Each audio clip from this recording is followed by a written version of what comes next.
All right, are you guys ready to get started?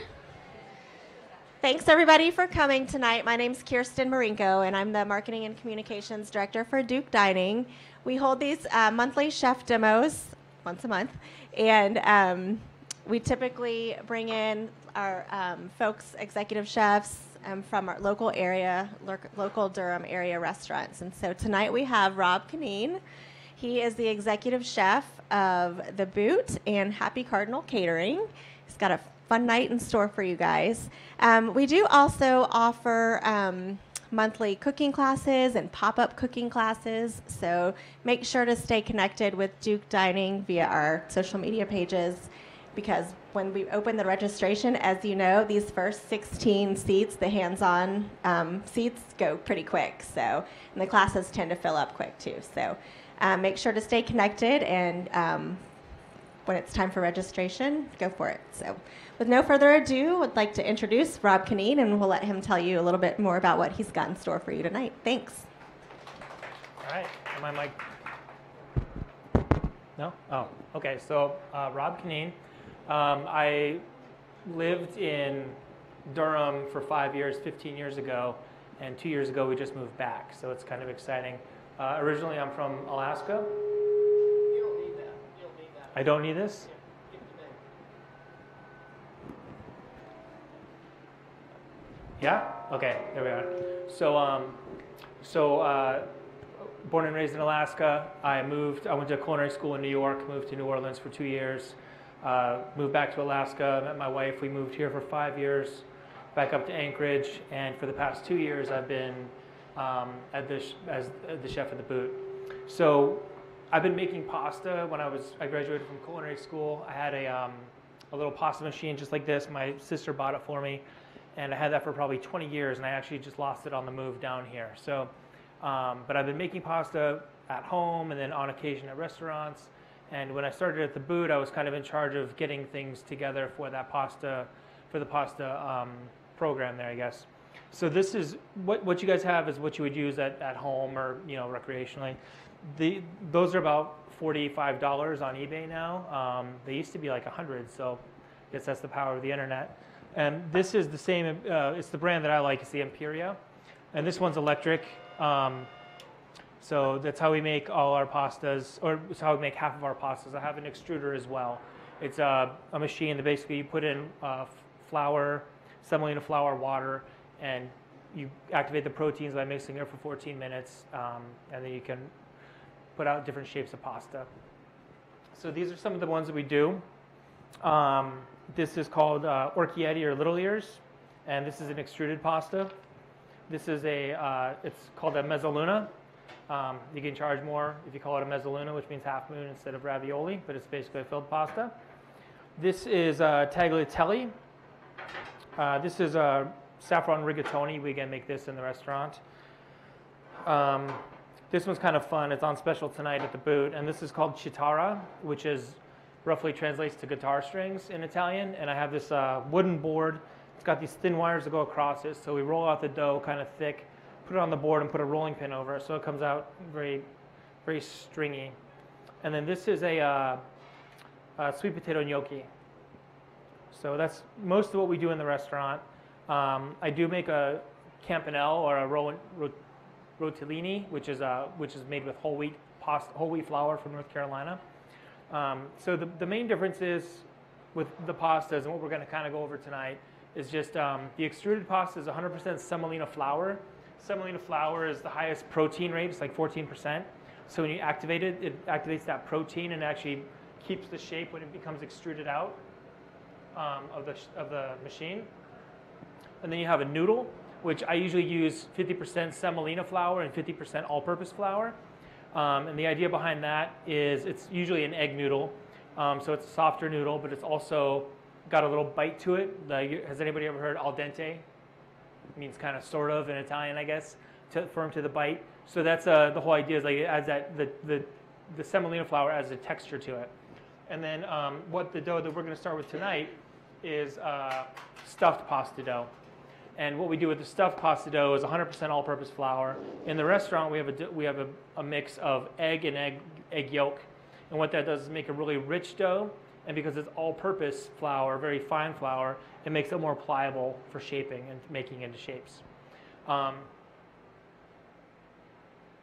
and then a dumpling, I'm sorry. So traditionally, you've probably heard of gnocchi. Like I said, we make a sweet potato gnocchi at the restaurant.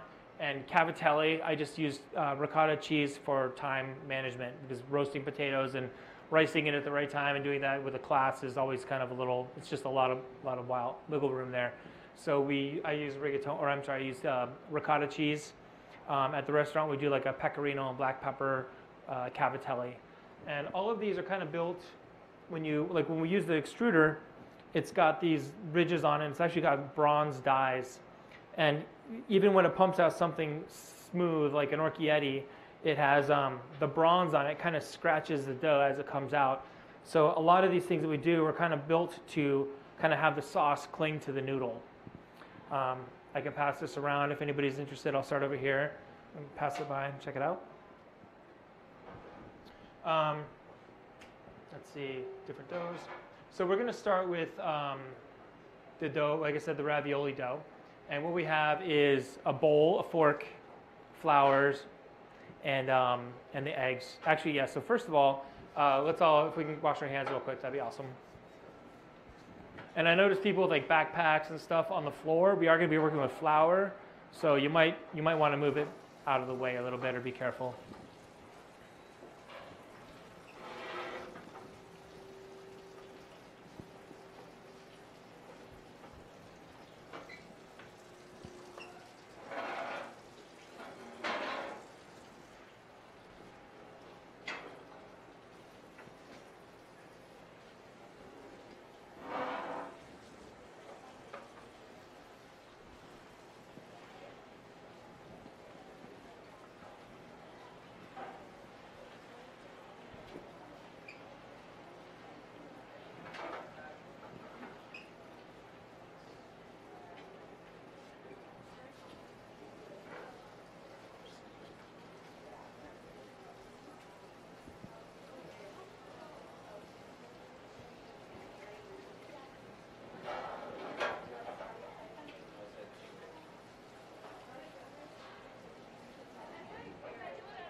So the one thing that was really funny for me, again, growing up in Alaska, even though it's cold, it's a little drier climate-wise. And when I moved down here in April a couple of years ago, and I started making pasta with the extruder, which is kind of just roughly 3 parts of water to 1 part, or 3 parts flour to 1 part water, and it mixes. So I started in April, and I had a recipe, and then it got a little wet or tacky. And it was just surely the moisture in the dough and in the atmosphere and the environment of the restaurant. So I kind of pulled some water out, scaled some water out, and then about November I was trying to show some people how to train them how to work the machine, and it didn't work. So like because the moisture had gone away, so the pasta was too dry and crumbly, so it just wasn't activating correctly. And I always try to kind of bring that up because when we're cooking with pasta, it's not like baking. It's not a very you got to really, it's very tactile. You messed it up. I've messed it up a lot over the past couple of years. The good news is that it's eggs and flour, so it's relatively cheap. But sometimes you have to kind of really, you just have to make sure that your dough is the right texture, and you can't really explain that very well. So with the pasta, has anybody heard of the well method when you're mixing? Know what that means? Anybody? Mm. Yeah. So some people call it gravy boat. You can do that on your cutting board. I always make a mess. That's why we have bowls. So go ahead and put 4/5 of the flour into the bowl. Reserve a little bit just in case. And then with a fork, go ahead and whip the eggs.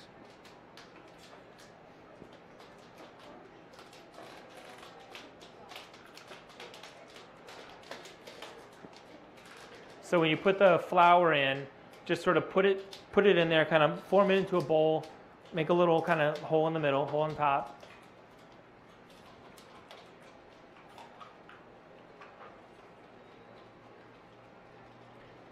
And again, probably 4/5. I mean, go ahead and put most of it in there, but I scaled it out where it was just kind of a little extra just in case. Has anybody ever made pasta before? Yeah?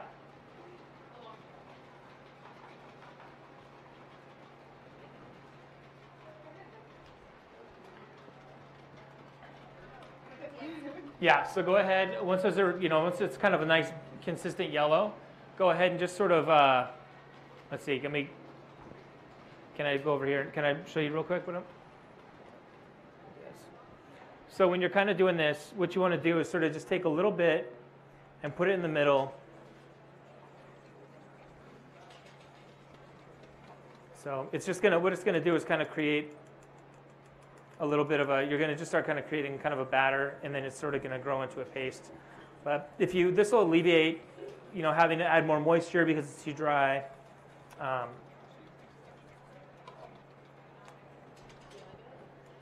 And then just kind of, as you're mixing it, just kind of mix it against the wall, and it will incorporate right in.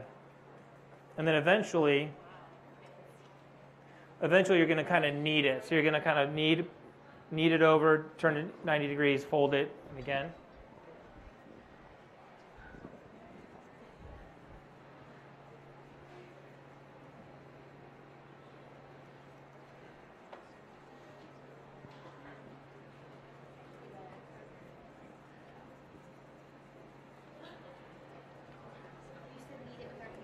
Yeah, you want to get probably most of the flour into it. Like, you see how it's really starting to get pasty like that? And another thing that I've kind of learned the hard way is that when you're making pasta, you're working with flour, sort of dip your finger into the flour and use the flour as a barrier between the moist dough, and then that'll kind of keep it'll keep less of it on your fingers.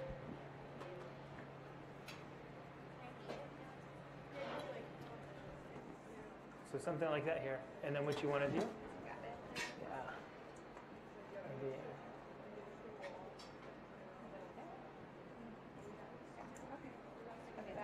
So, and like I said, kind of make sure you have some flour on there.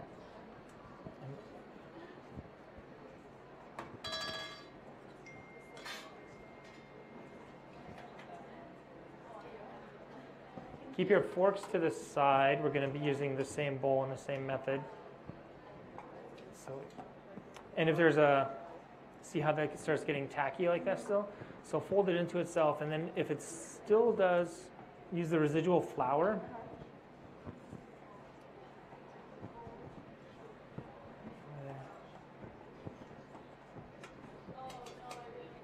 Okay. Yeah?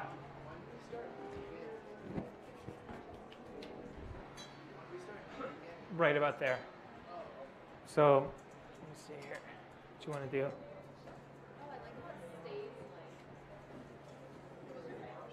Okay, dip, so it'll work best if one person does it first. So somebody kind of dip your fingers in the flour a little bit like that.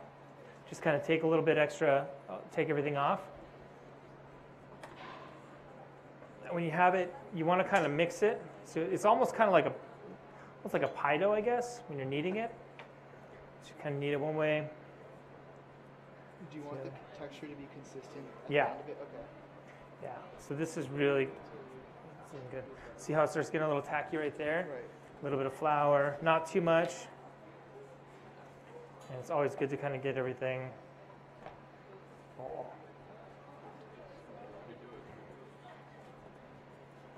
Okay. And I'd probably just need that for maybe 2 more minutes, and that'll be right there. Thank you. Yeah, so you want to, instead of rolling it, you kind of take it. You're going to kind of start folding it, yeah. And what you're doing is building layers and structure. Oh, you guys are being very cautious. Go ahead and add a little more flour in there. There you go. See how you start, and then if you just need a little more, it's right there.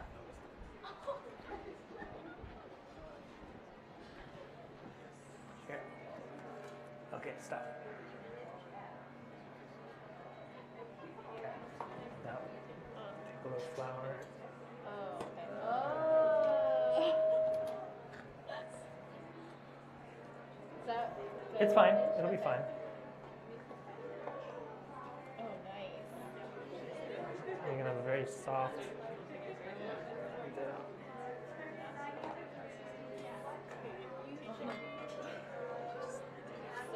Okay. Sorry, guys. All right, so go ahead and keep on kneading it like that.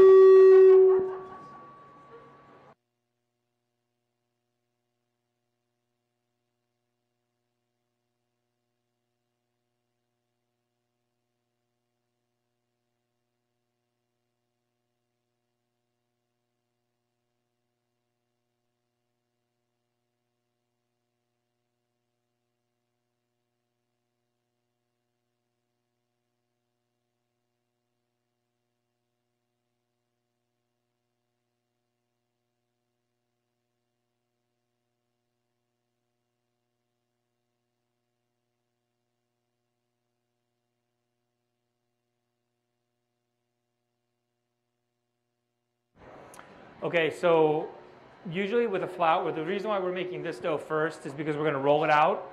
But what do we do after we roll pasta or make pasta dough? Let it rest. It's got to rest. So I'm going to have some plastic wrap. You two are great. I think this dough is looking really good. So just kind of when you get it kneaded and it's all, you don't feel any moisture on the dough and it's nice and smooth, go ahead and bring it up. We're just going to wrap it up and set it aside. Take your bowl and we're just going to kind of scrape out anything extra because we're going to use the bowl for the second dough. Get a plastic wrap.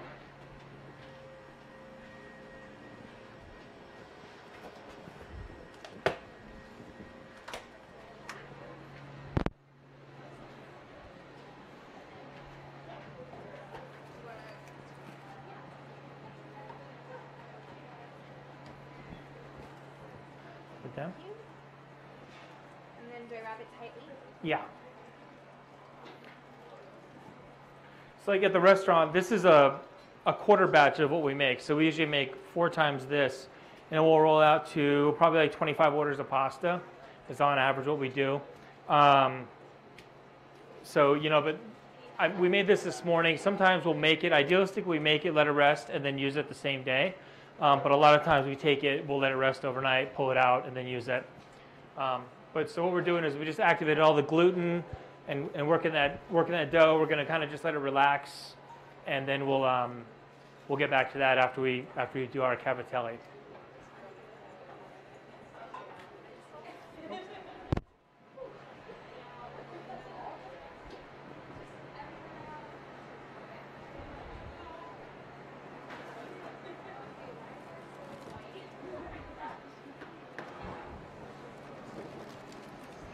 Before you wrap it, can I take a peek at it?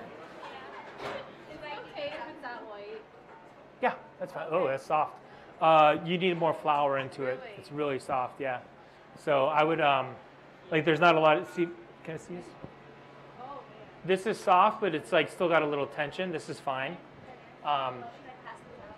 That'd be awesome. One for each. Yeah, so just like that.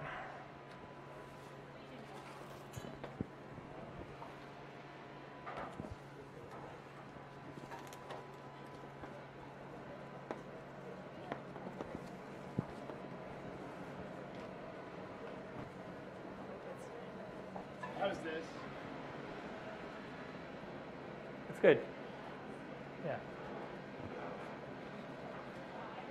It's a little. It's right on that. Feel how it's like a little tacky right there, but it'll be fine if we let it rest. It'll be fine, and you're just gonna have to add a little more flour to it. That's great. That's like perfect. Sure, if you want to. It'll be a little less later. This is nice.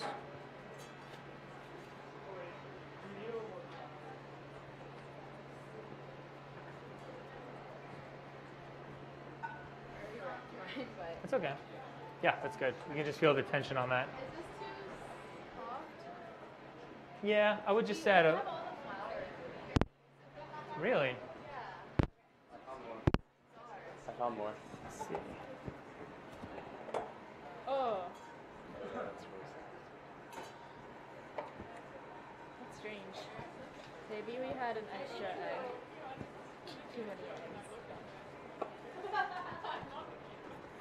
And that's exactly, you can, so it varies on the size of eggs you get, the type of flour. Like, it's kind of funny that it's just so soft and pillowy. I think part of it was the way you were whipping it, but instead of kneading it, I mean, it's fine. It's not wrong. You see, I'm just kind of getting that, kind of creating the layers.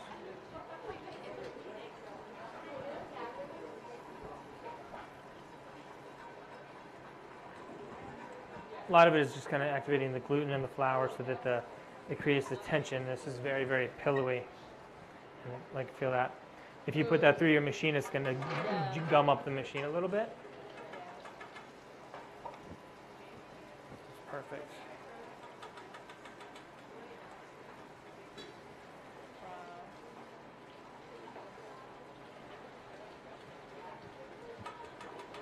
We have a professional one here. What's that? Ours is professional because you touched it.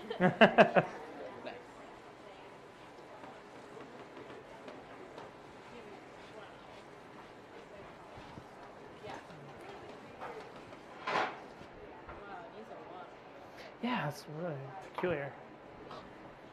Was this all of yours? Yeah. That's someone else. That's another one, really. Yeah, we used all. I might have added an extra egg in there. That's really weird.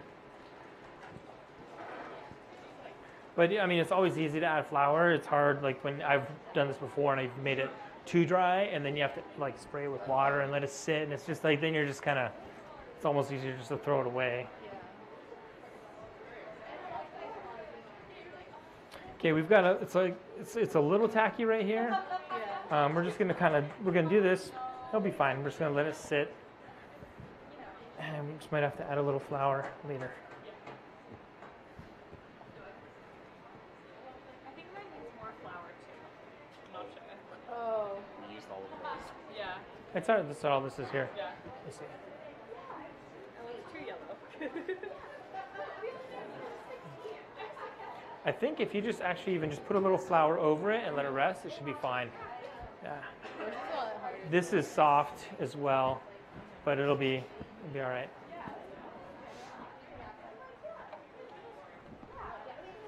So everybody, if you have your bowls, you can kind of just sort of get anything residual out of there and maybe throw it in the trash. It doesn't have to be like super sparkling clean, but just, that's actually fine. Yeah, that should be fine.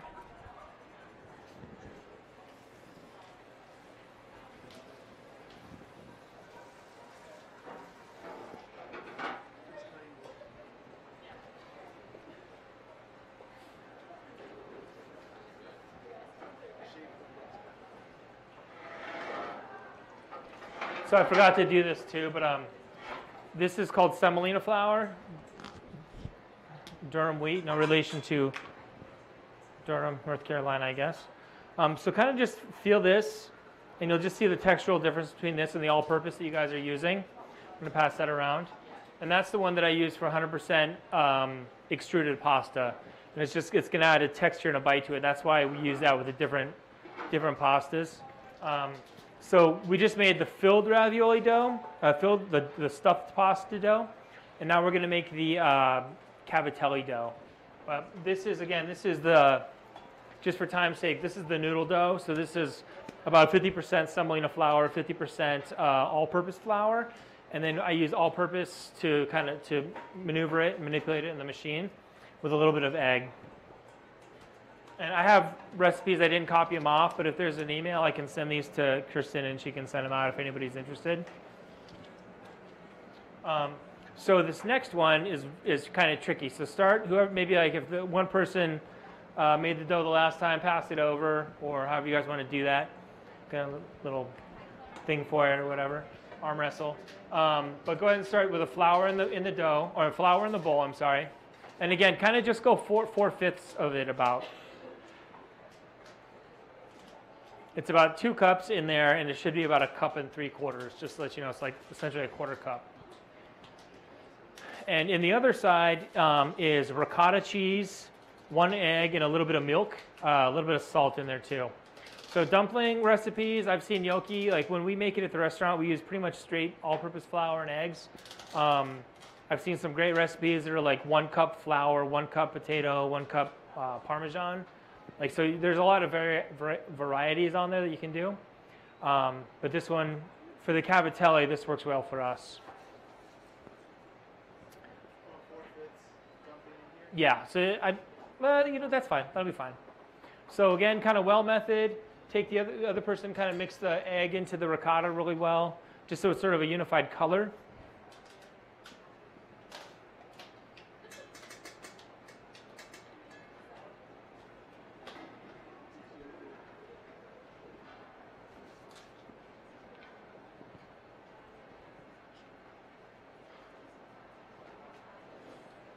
And then when it's sort of a nice kind of pale yellow and consistent, kind of do the same thing. Just sort of start incorporating it into the little top of the flour dome there.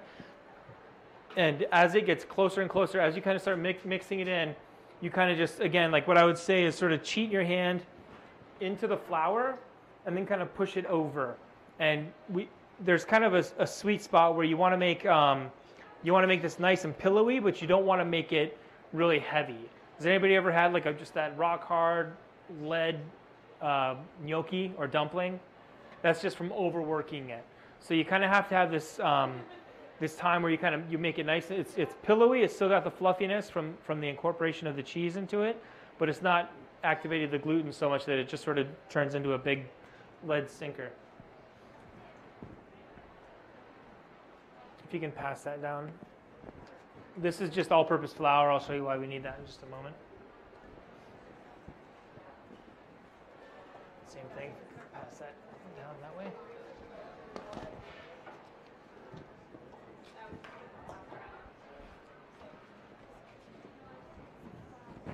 Move the chair behind you.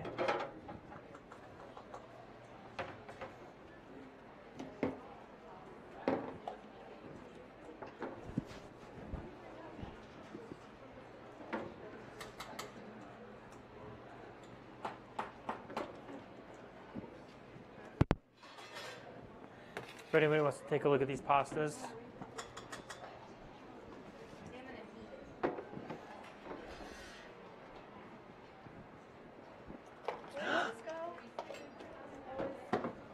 Oh, here. It hooks onto the back right there. No, hold on. So stop right there. All right, so you've got everything in.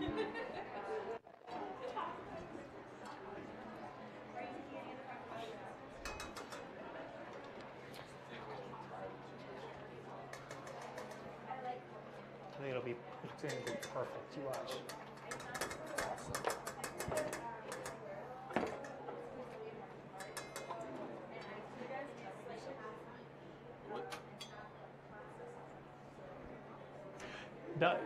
You're not going to use that in there, are you?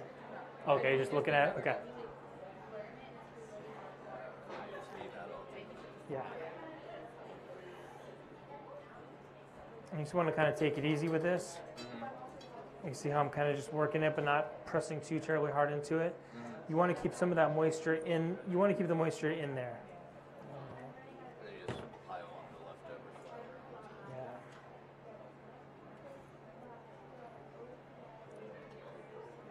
really close. Almost put up, think about a little too much flour in there. All right, so how are we doing with the doughs? Let's hold on one second here. So with the dough, you should it should be coming together pretty good. This one is going to feel cool to the touch, and it's going to be a little soft if you cut into it.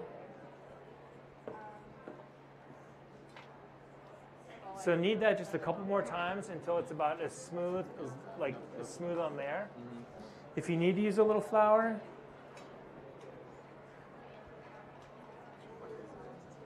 down there. You have a little flour here, so kind of just go ahead and do that. Same thing. Let's stop right there.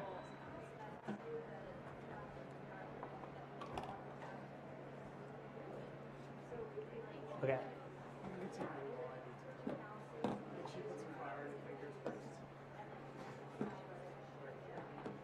So again, like this, right now the variables on this, it could be the ricotta cheese being maybe drier or wetter than normal. It could be the flour being older. All those things are kind of variables, not including the weather, et cetera, et cetera. So it's kind of, there seems like I put a bit of flour in there for what we need.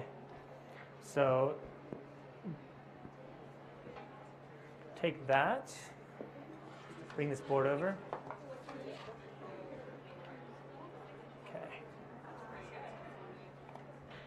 I would say just fold that maybe a couple more times until you get something kind of consistently smooth, and add a little bit of flour over it. Not too much. Yeah, so really just kind of, I would just even leave it right there. And I would just kind of take a little flour, put it on the bottom, put it on top. Sprinkle some flour over the top of that. And when you get to this point, square it up as much as you can. Not so much like cut it, but just kind of shape it into a square. Make it nice and smooth. A little flour over the top. It's looking good. Just kind of make it, it's like right here. Get that so it's kind of incorporated in. Let me see. Okay. So let's pull this out. Cutting flour. Let's just kind of knead this really, really gently. Don't even press it, just kind of square it up onto this. And we're going to kind of let it rest. Okay? Just like that. So just square that up and then try and keep it as smooth as possible, okay? Use a little flour as the barrier so your hands don't get all gummy like that. And same thing, just kind of press that. Don't knead it anymore if you can. Okay. Okay. So what we're going to do is sort of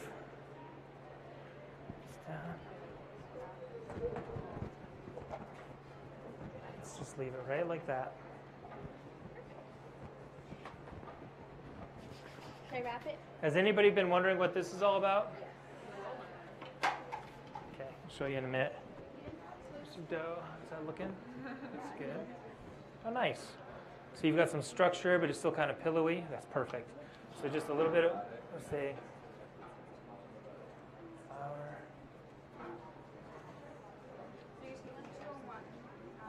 Let's kind of square it up. Like that. Right, this one. Okay. So you see how it's a little tacky right there, like that? That's why we want to put the flour down. Put the flour down on here, sprinkle it down. Okay. Now do the same thing, sprinkle it over the top. And just kind of keep it smooth, square it up into a square block as best you can. Okay. If you can take all these and stack them, and then all the plastic, if we can just throw it in the container. Can I have everybody kind of circle around like one dough? How about everybody come over here real quick? I'll show you what we're looking at. I'll move over here so we can kind of circle around a little bit better. Okay.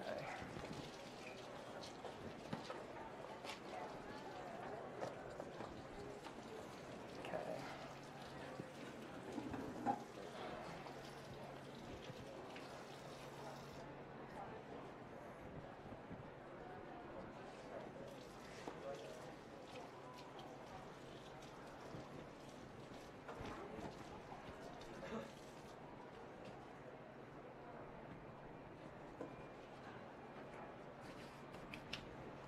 second here. This. So again, when we do this at the restaurant, this might be almost the size of this. And then we have a table without these electrical things. It would probably be about this big. We'll roll these things out, get 5 or 6 cables, put them together, just kind of cut them, and then use the gnocchi board or depending on what kind of dough it is. So something like this, what we do is we'll just kind of take this and we'll cut it into something consistent. So big, small, whatever, but just kind of make sure that when you're doing it somewhat consistently, okay? Now, a lot of times, see how it's still kind of tacky right there? That's fine because you're going to roll it in the flour. Flour is the barrier of this, right? So you're going to kind of do this. We're going to move that over, cheat the board, and we're just going to kind of create this so we can.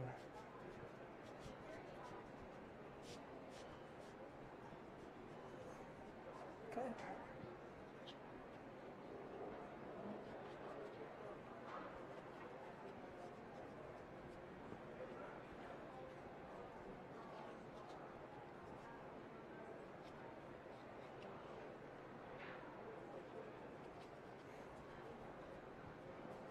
So it just depends on what you want. For example, if you, like for some reason at the restaurant when we did the gnocchi, I'll take these and I'll just cheat them and then kind of hit them like that, and that's great. So now we have a little gnocchi shape. But with the cavatelli,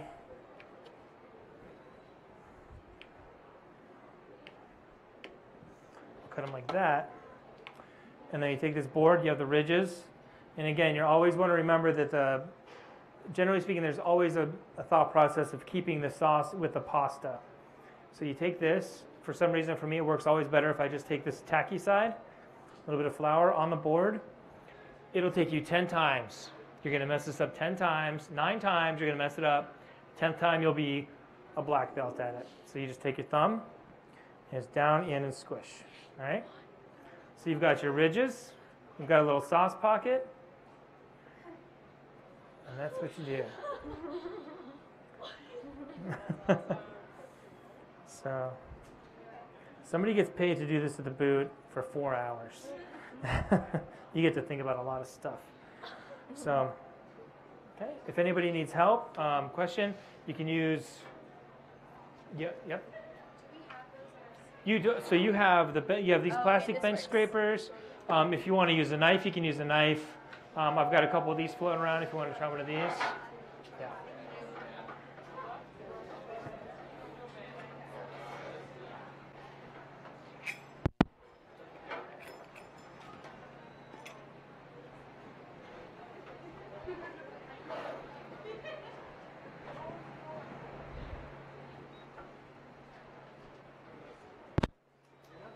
Does anybody have any questions at all?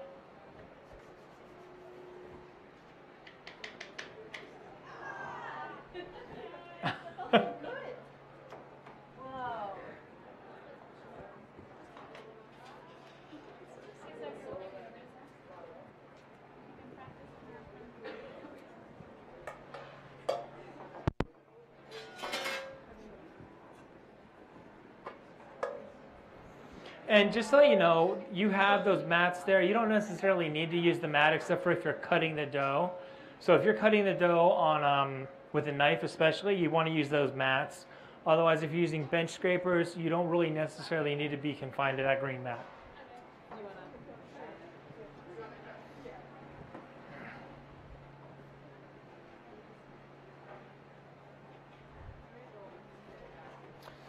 And you want to, yeah, so a lot of times you want to just kind of add a little bit of flour in there and make sure that this thing also has a little flour to kind of create a barrier. What am I reaching? Sorry.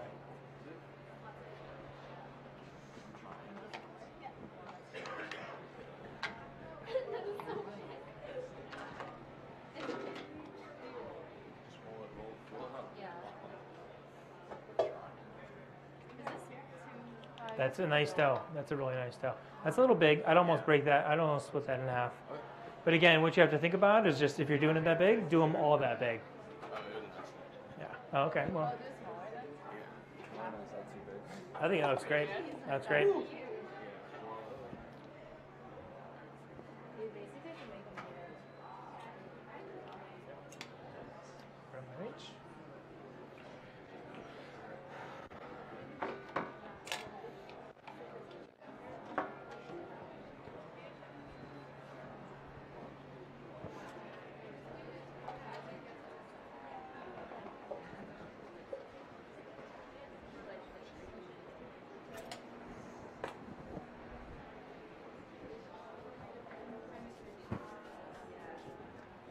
That works for you. Yep. And like that's what I was also saying on it because I noticed the mat was moving when I was using it. So like if you just use a straight table, that might be a nice alternative as well. The main thing is not to use the knife on this. You know. Oh, this is much better. Yeah. Right.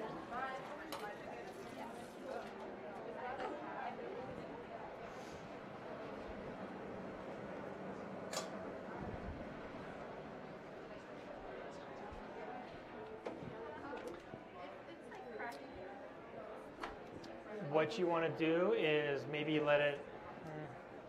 That just that happens. So I would say, look at the ones that are doing well. This one's cracking a little bit. What happened is there was a layer that was dry when we folded it over. So maybe just kind of. And then cut. That's fine.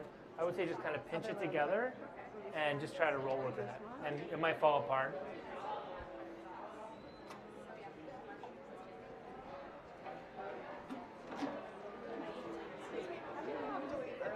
Okay.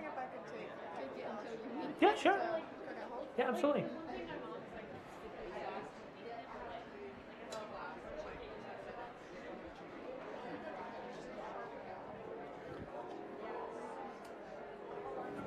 This had flour in it, or that one did too. So if you just put them in there, they should be fine. With the flour still? I would put the flour in there just so they don't sticking to each other.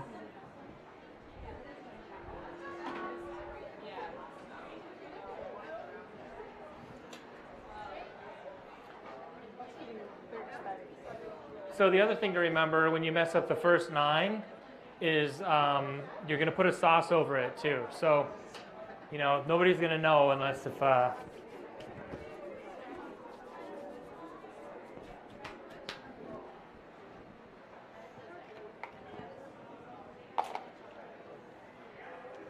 The other thing, that's a great example. Sometimes it's maddening when you start kind of messing around with it and like something breaks off or doesn't go as planned. And just remember before you start kind of going crazy over it that it's flour. I mean, it's a flour and an egg. So, if something doesn't work just right, just kind of clip it off and work around it. Okay.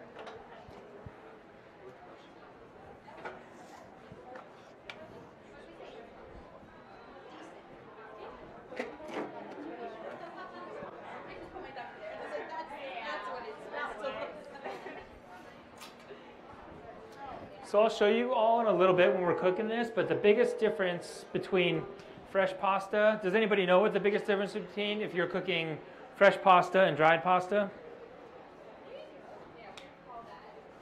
It would be time. So like if you have spaghetti and you put it in the water, if it's dried, it's going to take like 10 minutes to come up to a boil, and kind of have your spaghetti cook.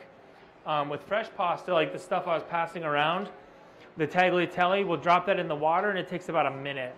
So the water comes up to a boil, you make sure it doesn't stick, you kind of check it out, and then you can kind of use it right there. With these, when you're cooking dumplings, you want to kind of cook them, drop them in, don't overcrowd the pan. When they start boiling up to the top, you let them float up there and just kind of swim for about 45 seconds to a minute. And what that's going to do is cook all the way through the dumpling. So it's yeah, I don't know, I don't even know what to say. You got 9 more to go. It's down and I don't even know how to explain it. These cook well? Yeah, they'll be fine. I call that fine. Yeah. You see, what you're missing is the ridges on the back. So down and then flick. Yeah, there you go. Look, ridges, sauce bucket. Yeah. You're a ninja. See, it didn't take Perfect. You're ahead of the curve. Oh, right. Sure, sure.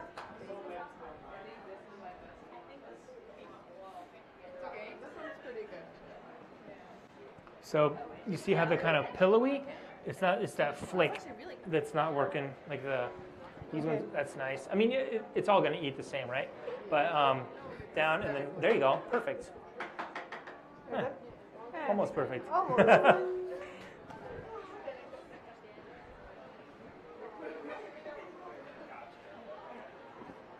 I see you do it once? Sure. So you kind of. I always find if you cut it that way, like you take the sticky side, and I always kind of hold it at an angle, so I'll kind of hold it down and in. Okay. Got the pocket, ridges. Thank you. Huh? Go home, do some stretches, thumb stretches. You're not pushing into it enough. You're kind of just rolling it. Push in. I'd say push into it like 40%, and then flick, and then flick. Okay. So you see, you got the ridges. Yeah. And you almost have a pocket. So now try pushing into it, and almost like it's kind of weird to say it. Push in and back, and then flip. Okay. Push more down though. All right. Yeah. But you're on there. You're on there. How many have you done? Oh, that's 10. Okay. You're a little behind the curve, but that's okay. Oh, that's nice. Yeah, see, that's like I was saying, like if they crack like that, you can just get rid of that. I feel like you're putting down and then lifting up and moving. Push down and then just flick. Push down and flick.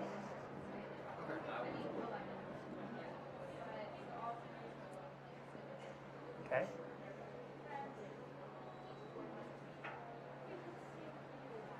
Getting there. See, it's most of the way. Am I not pushing down enough? I don't know.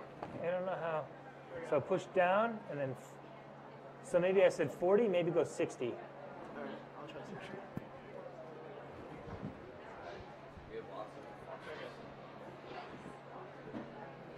Those look nice. Little pillow. Ooh, these are soft. These are nice. This is going to be really tender.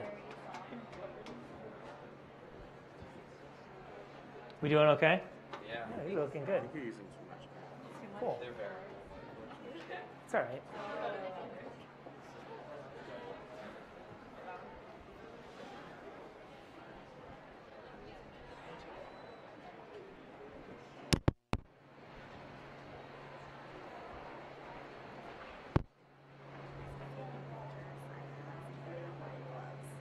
Oh, that's okay. It's all gonna get cooked. It's not raw food out of it. Yeah.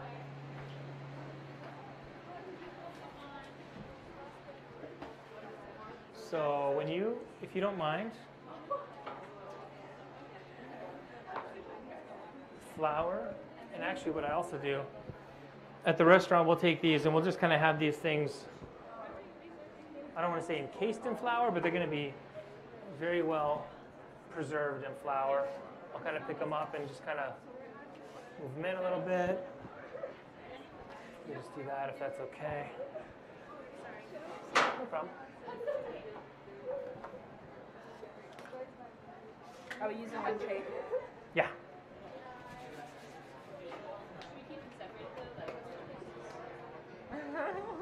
If you could put your initials on each one. No. Yeah, perfect. Should I add flour? Yeah, a little bit of flour on the bottom. Oh, And then I don't know if you saw, but I kind of put flour onto them and kind of move them around so they're, again, kind of like boarded. okay.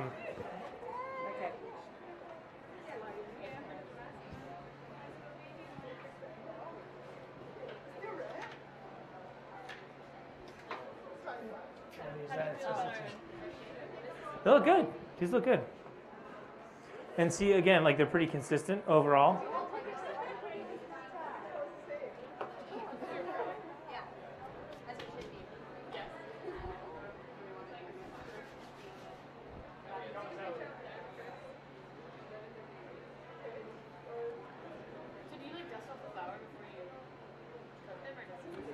Yeah, I do. I mean, so when we do I mean, say the pasta that we do, it's dried. We don't make it every day. We make it probably 3 times a week, and we do batches and we freeze it. We're talking about getting have you ever seen like a deep fryer? So we're talking about getting one of those, but it's like basically it circulates water, and so that way we could just kind of like cook our pasta and drop it in, but we have to blanch it and portion it. So we do this, but what we'll do is we'll kind of put down a lot of the semolina the semolina flour and kind of put it in there and then sort of shake it off. And it's frozen. It'll be kind of we'll take it and shake it off a lot of just so the water's not so gummy. Yeah. So if we're doing batches, that's perfect. That's great. And then if we can you maybe help them with that? Pass that down. If you want to grab this.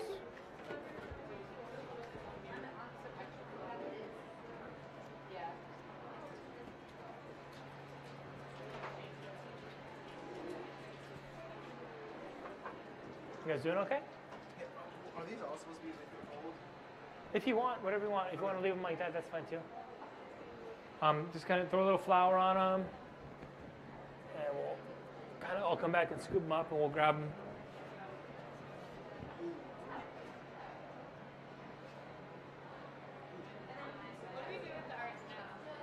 I'm passing a pan around, so we're going to put them all together and move them off to the side. Do we get to eat when we make? Sure.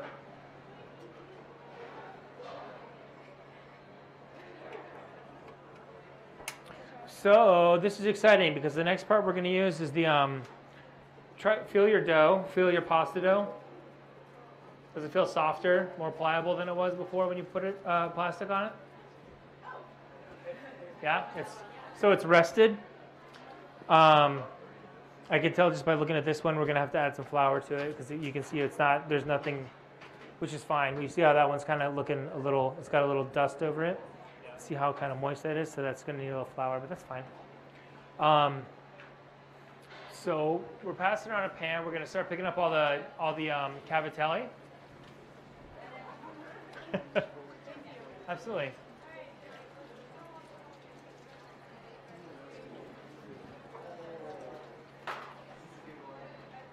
Nice, perfect.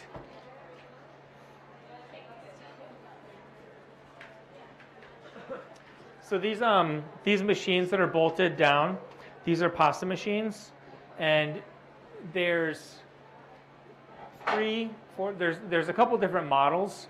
So you see like one's red over here, a couple of them are different models, Imperia and a couple other things. The big thing to remember is like when you look at it, you've got basically 2 rolling pins, and you've got a knob on the side and a handle on the other. So the handle is how you crank the pasta into the machine, and the knob is how you adjust the thickness of the rolling pins in there. So you want to start by the widest gap between the rolling pins. Some of these go 1 to 9, some of them go 1 to 7, some of them go 0 to 7, and some of them, like 7 means the biggest and vice versa. So just kind of, whatever it is, there's this, some of them have a little flap here. You push down and twist it open.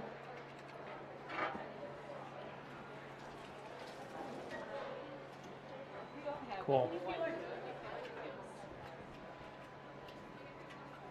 Oh, that's perfect. Yeah. Yeah. Out of the plastic. We don't have one. Oh yeah, that's right. Okay, so you can either share or I can demonstrate on this too, which is a lot of fun. Okay. You have your dough. So let's see. Do we have? And it might be easiest to let's get the cutting boards out of the way. We can just work right off the counter. That'll be the best way to do it. Or do you want to like share after that and then do it? Let's hold on to that just in case. And then, yeah. So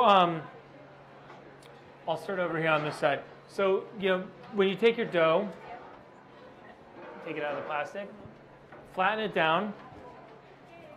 And I don't know why, I just kind of like, because I had a lot of cats growing up, so like making biscuits, just kind of push that down nice and flat, and try and keep it somewhat the length of the machine, which is, it's going to be that wide.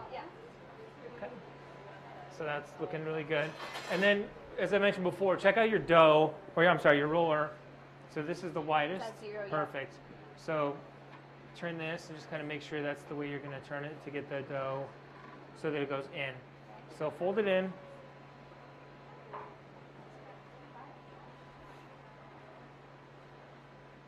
Okay.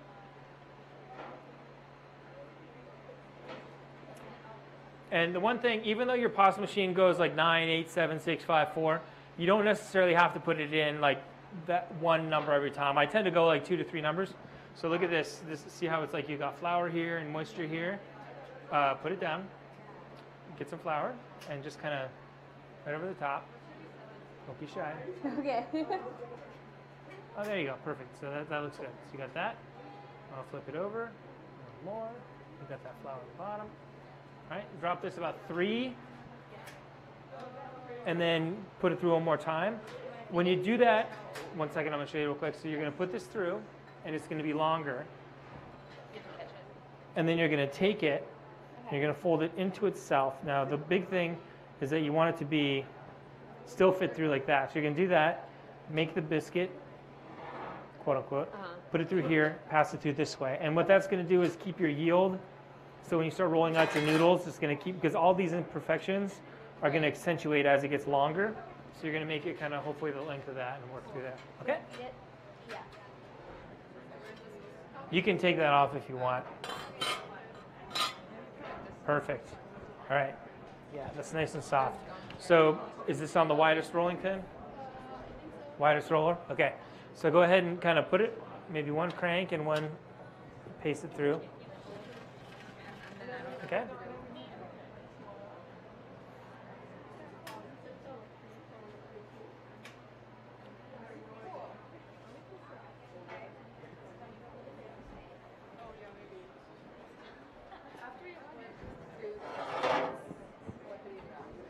Okay, so you've gone through twice? Okay, so drop this down. Okay, put it through one more time. Now when you put it through, this is obviously going to be longer and flatter. Now you're going to fold it into 3s, maybe 4s, but you want it to fit this way. So you're going to put, and then kind of press it down, okay? And maybe when it's longer, you're actually going to have to fold it into 4s.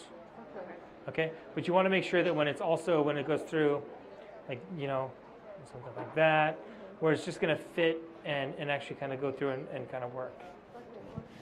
So what you're trying to do is basically when you do this and you turn it, you're reinforcing the layers of the pasta, but you're also creating it so that it's going to create a longer, straighter dough. So when you make noodles or use it, you're not going to have as much waste. Yeah. So if you fold it. Yeah. This way, then more. Okay, cool. So then put it through that way and then just keep it going. Okay. And take it down to this is real quick. Do we biscuit it again? Yeah. Okay. Take it down to like 6. Okay.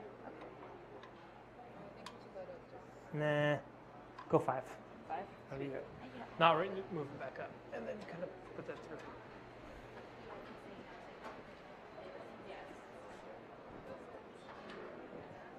Let's just keep this covered for a moment.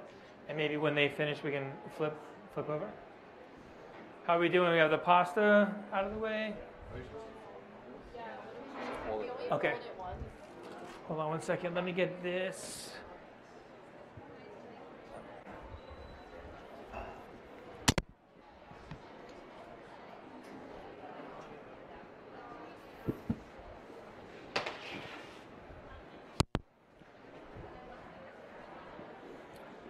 So let's see. So you've gone through 2 times? Yeah. Perfect. So you see again, it's like you got a little bit of actually it's not wet. That's actually really good.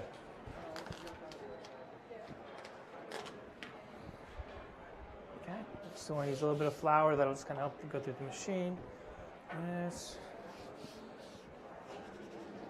Okay, so this has gone through twice. So you take it and you kind of fold it and then into itself, probably right about there. See if that measures up to the machine. It should kind of fit right through. Turn it other. the dough. Yeah, there you go. So let's do that real quick. Yeah, it's a little too. A little too big. So maybe take it right there. Nice. There's that.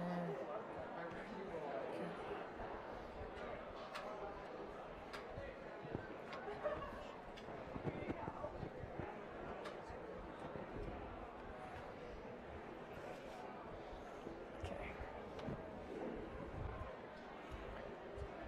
And that should pass through. Now make sure if you put it through twice that you take the knob and you make it wider again. It might not have to go all the way up, but okay. So when you do this, you folded it, which is awesome, but you want to take it. So this is a perfect example. So as you put it through here, this is going to get longer and longer, and all of this is going to get longer. So there's going to be like some waste and stuff like that. So what we're doing is folding it like this, like that. See how that fits pretty much right there? So we're going to take this. We're just going to. This dough feels really nice. Perfect tension. It's not too wet. It's got some structure to it, so that's good.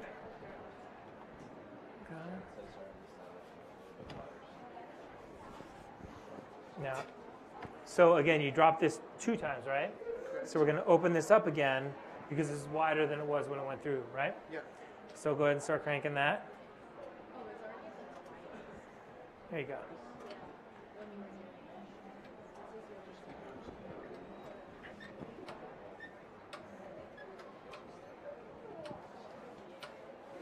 Okay, now drop that down. And you want to drop this down probably, I'd say take it to about, if you can read the numbers on there, like 6 maybe. Like I drop this down 2 more times. Okay?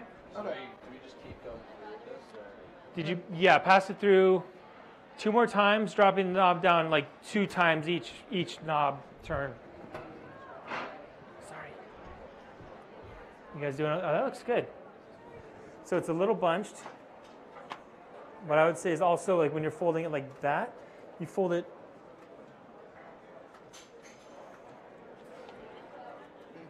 And what that's going to do is kind of create a little more layering and structure.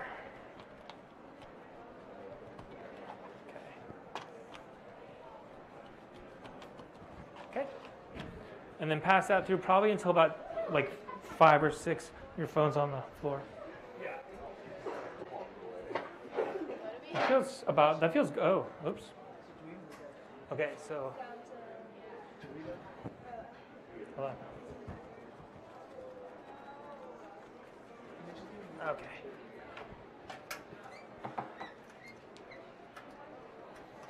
You might want to put this through like how I folded it. Did you already do that once? Okay. Drop it every 2 to 3 settings on there. Smaller or larger? Yeah, smaller. But you're gonna, so you put it through, so set it 2 more down, so it's smaller. Pass it through 1 more time, and then I would fold this into itself, and then see how it's like the long way? You turn it that way and start folding it again, okay? And no. Then open it up again, and then you bring it down to about probably 2 to, bring it down like, hold on a second. The hard part about this is that all these machines are different numbers. So like, I would drop it down about like right there. So it looks like there's, yeah, one, just make sure that that's right there. Okay?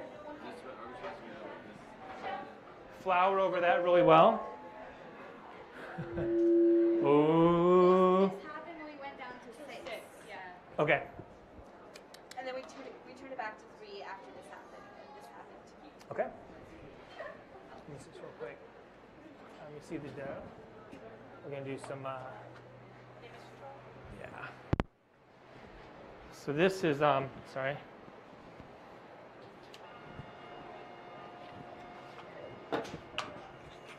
And actually, maybe I should have everybody come up here real quick. We're gonna. This might be the easiest way to kind of show everybody what's going on here. So. We had a little kind of shrapnel accident kind of go on here, which is fine. We can take this, just kind of fold it into itself.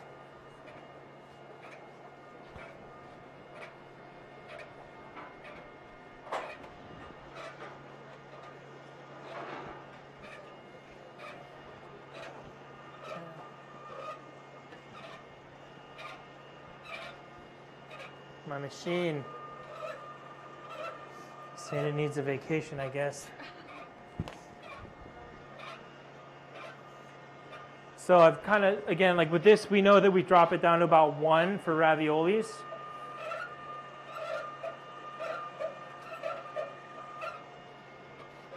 Can you give me a little flour? Or let me get this bucket here. Yeah. So the tricky part about this is that as you guys are over here, your pasta is uncovered and it's going to start kind of drying out a little bit. And you want to kind of work fast enough or keep it covered so that it doesn't do that. So, but I feel like if we're all on the same page here, maybe we'll kind of make this work a little quicker.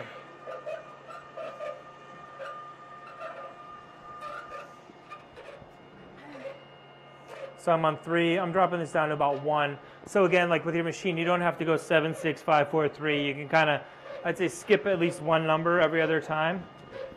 Just this way, a little flour just for giggles.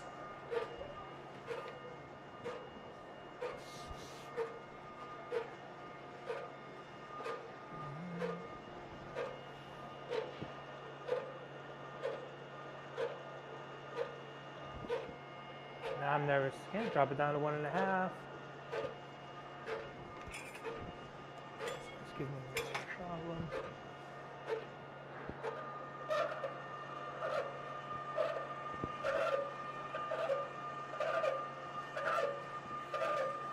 Poor little fella. He just started doing this today. Okay, so if I'm doing noodles, if I'm doing fettuccine, I want to have a little bite to it, right? When you got something like this, all right, they say when you can see shadow and light through your pasta, for what it's worth. So what I'm going to do is take this. Can you reach behind that drawer? See the flat top? Yeah. Open that. No, down one, right there. There's that white bag there. Yeah. Okay, and then close that, please. So what we're doing, I'm going to show you guys a little magic. So we have I'm going to use your pasta dough if that's okay.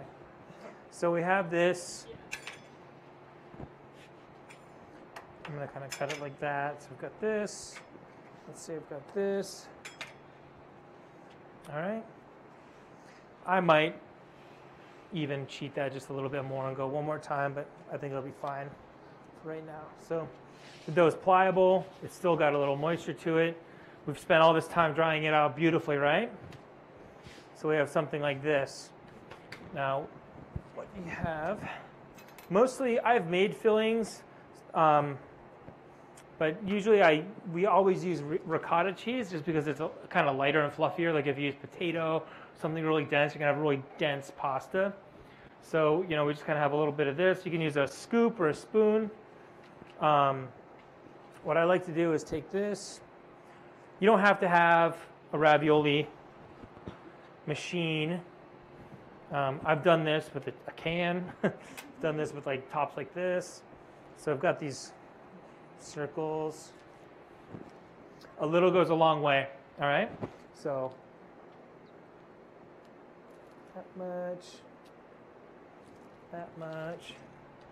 I'll show you this stuff in a minute. Unfortunately, this is the byproduct, so that's just how it works. So again, you spend all this time making it dry, and you get it wet.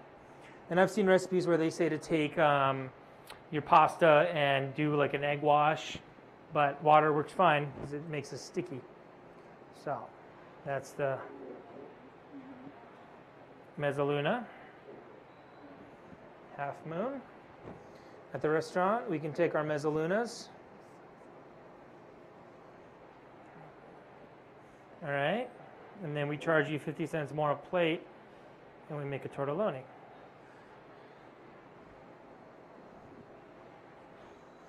And then you can do like a ravioli. So you would take one plate, put it on there, fold the whole pasta over. So what we typically do, we'll take our pasta like this. I fold it over so we have kind of a benchmark. So this is kind of a working dough type of thing. So You know, you might use 3 fingers. I use 2 fingers. Big guy might use 1 finger, but I do 1. I have this crease. Okay. That's going to be a little tight. Okay. So we got this again. Wet. Move this guy over just a touch. Right there. Bring it over. Now, the tricky part is this: like, you want to have this over and touch. All right. You don't want to press down too hard. What you don't want to do is have air bubbles in there so it floats up on the top. You want to drop it in and have it cook. So I kind of find the pasta. I know that I have a 2-finger spread in between each one. So I kind of do this, and I'll sort of start working around the filling. Okay. Now, we do this one quite a bit at the restaurant, and mainly it's because we can take this and just kind of, you know, trim up this so we have a nice edge. We're not really wasting a lot. When you get down to consistency on the sizing is usually pretty good, so that works out really well for us. One more thing, just to show you in a minute, but this is what I'll do with this dough. We have this, so let's say I take this at the restaurant. Oops. If I have it like this, right? So I cook off these, and I have lasagna sheets. So I take this and I layer it in a pan with sauce in there. And then I can take it and I can cut it, you know, like that for a linguine, that for a tagliatelle. Want to get fancy, I can use a crimper and do a pappardelle. And if I have someone I don't like at work, and I can make them do little bow ties. That's horrible. And then they don't like me back, and they make it look like that. But you get the idea. So it's really fun because you can just kind of start making shapes and do these things. It's one, you know, it's a lot of times you'll see them where they fold them over, and they call them caramels, and they fill them, and then or annulotes would be like this. You can kind of fill it, and then kind of just crimp it right there. Yeah, there's just a ton of different shapes, so we can kind of do that as much or as little as possible. We try to when I'm doing this from a business side, I want to think about where I'm getting the most yield, not wasting the most product, and then, you know, when I do, like, say Valentine's Day, I'll do something special. So that's kind of the lowdown on pasta. So everybody feel pretty good about where they're going to be with their pasta at that point. Let's go back and kind of start try and get it down to about. If anybody wants to feel some of this and see how it feels, the thickness on it, so you kind of gauge that. Yeah, maybe this or that, or if you guys want to play around a little bit. Do we have to? Also, we since they're using our house, you want? Yeah, just do it right here. That's fine. No problem. Thank you for letting me use the pasta.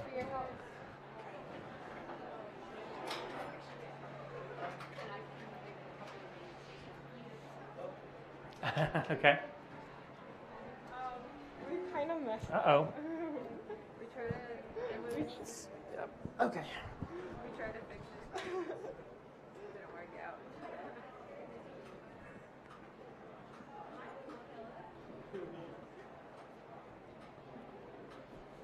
Let's see here.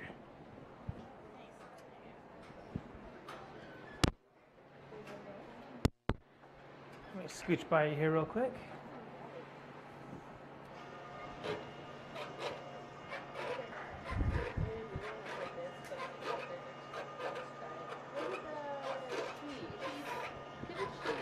Oh, did somebody take it? I had one there. I have more in that drawer.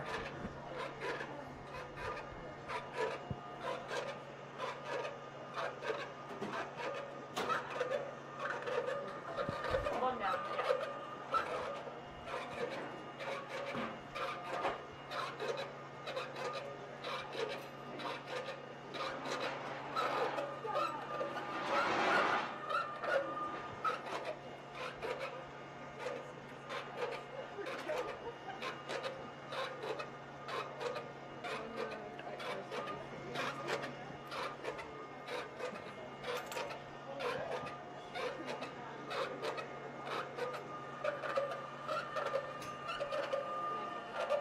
I'm not going to fold it over into itself again, so we're going to just kind of roll with this, okay? Because it's just on the cusp of being too dry. Or I feel like it's just a little worked.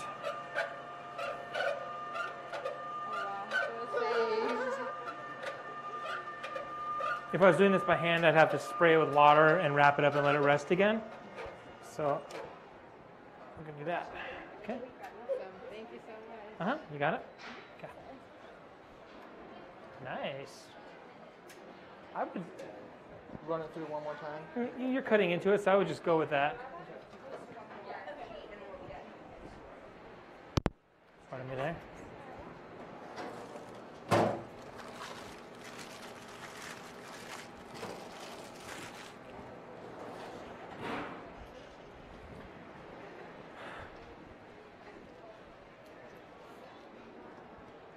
Thank you so much. I wouldn't fold it over anymore. If you try and put it through again, it'll be too dry. It'll be too worked. So I would actually use this just like this. I would cut it into portions and then start making fillings.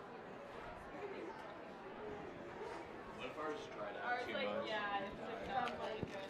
Yeah. Let's see what we can do here.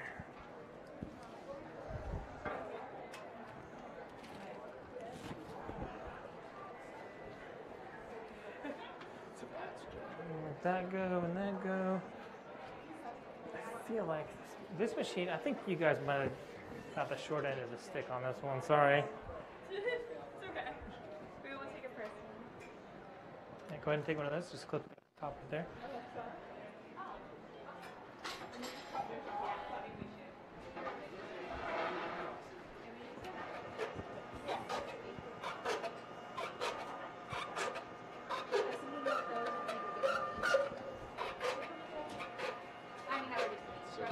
Yes.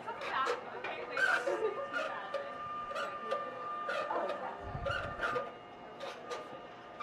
It's very free.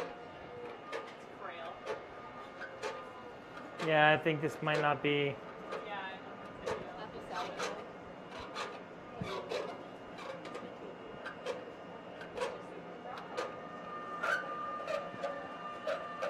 Well, you might have some pieces here that'll. Hold on a second. Okay, alright, I like that All right. front section. Yeah, you're looking okay. You got a little something to work with on that, okay? Don't put any more. Just flour, and then I wouldn't put it through the machine again. I'd leave it right like that. Okay, thank you. Ooh, that is nice. It's really squared up, really nice. Nice, very even.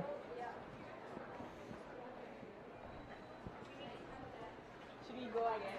I wouldn't. I would probably just, well, no, I wouldn't do it. And something to think about too. Okay, so you're going to look at this, and it's got to hold the filling, but it's got to be thin enough so that when you fold it over and you press it on itself, that it's not too chewy. So I think this is good. It's going to hold the filling. It's a really nice structure on the dough. You can just see it. Yeah. Good job.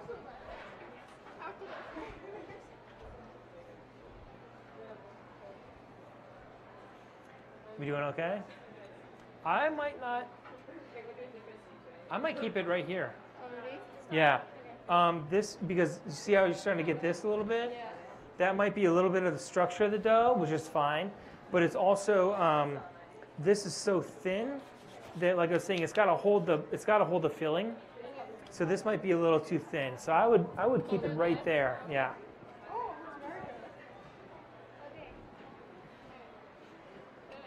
And you have, leave those fillings. Everybody got a filling over here? Oh, okay. Hold on 1 second. Filling. Okay, so one for you. Got to clip the top off that.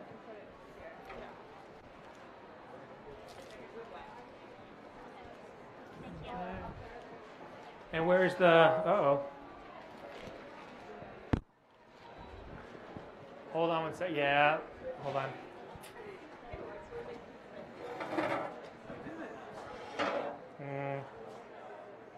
Okay, so you know what happens? See, it's Only circles. still a little wet. I think that's all. Let me see this real quick. Let's see if I can't work a little magic on it. You see how it's not even floured really? That's just the moisture from the dough coming out, which is fine. That means it's actually probably going to be all right. Okay, so we're going to take this You there, there, there, there.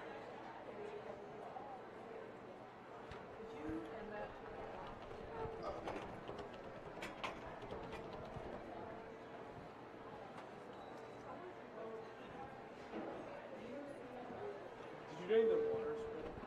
use water. Are we like making it? Yeah. Behind you?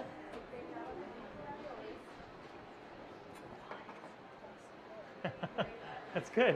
What was the 3 types of pasta we're making today?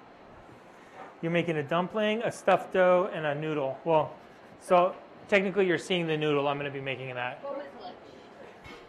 That was the noodle. Dumpling, Oh, dumpling. stuffed, which you're making now, And then and that dough right there is the fettuccine, which will be the noodle. cool. And you're gonna make Yep.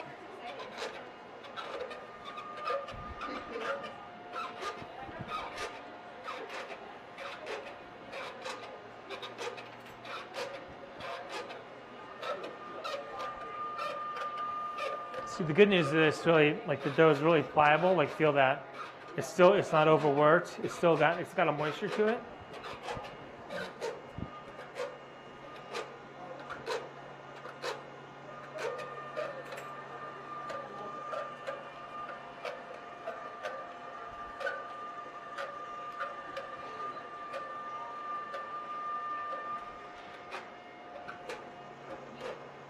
And do 1.5.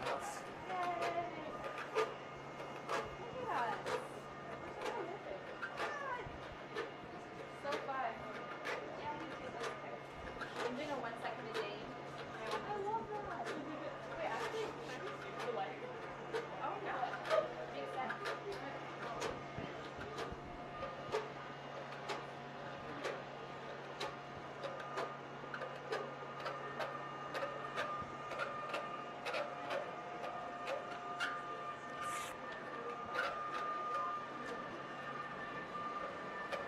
All right. So now I just messed it up. So what we're gonna do is take the good with the bad.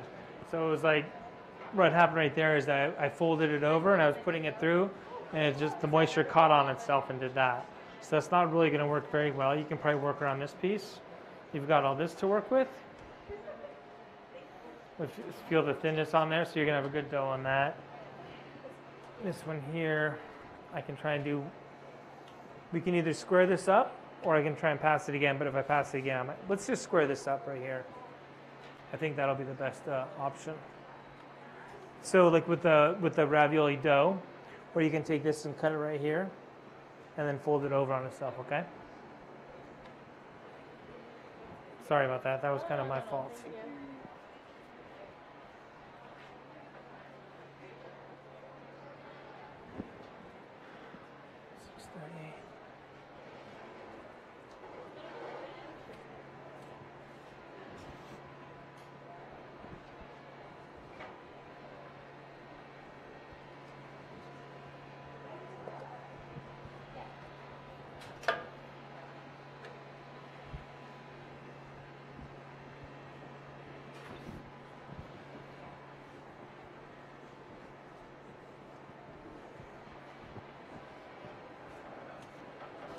Fettuccine since we're chilling. If Sure. you need our help, I don't want to. Yeah, no, that'd be great. Cool. We did well. Yeah, really well. Thank you for your help, by the way. Oh yeah, no problem. So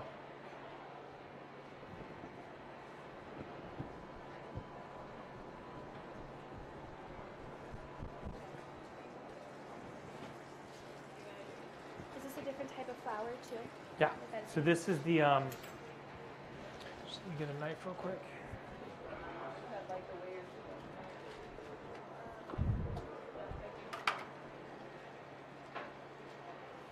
So that's feel the pliability on that. Like that's the fettuccine. So it's got Oh, it's got yeah. the noodle. It's got the Al dente.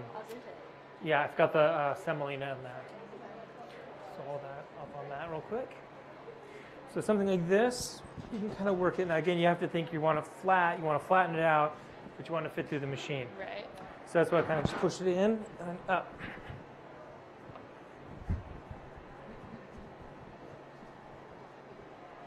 I'm gonna try to get my parents to come up and we can go to your restaurant. Awesome. I ate there the other day. Oh, you did? And I recommended it. It's so good. Awesome. I That's had good the to hear. saffron. A saffron rigatoni? That's one of my favorite dishes. That's actually a vegan dish. Yeah. And I don't highlight that or anything like that, but when you eat it, like the saffron, I was messing around with noodles and it was like, Super tasty. I like to do stuff like that and not have it necessarily be like, oh, it's yellow, it's cool, Yeah. but like actually you can taste the saffron in there. It's like that kind of winey sort of residual back flavor from it. What's your favorite thing to make? Did I make? Uh-huh. I'm enjoying all the pastas and stuff, but I break down a half a cow every 6 to 8 weeks, and a hog every 4 to 6 weeks. Okay. So we do that with the prime cuts, and that's always a lot of fun for me. As far as the pasta, I was just gonna get 2 new extruder shapes, which is kind of like Christmas for me. So I'm gonna get a linguine. And I can't remember what the other one is now that I think about it. It's kind of funny. So take this and probably just do the same thing if you don't mind. Pass it through one more time. I just moved it. So this thing is on. The numbers have got a little scratched up. This is 9. So I just brought it down to about 7. Or 7's right there. Or 7. So it's 0, 9. So that's 7. Pass it through. And then bring it back up to like 9 and fold it over into itself. But keep it about that wide, okay? Okay. Cool. We all doing okay?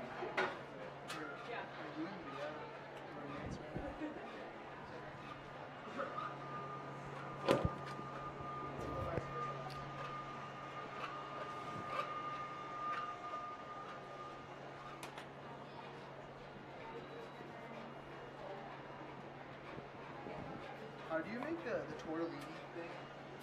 So you kind of, how you have the shape like that right there, how it's folded over. That's pretty good. In fact, the only thing you didn't do,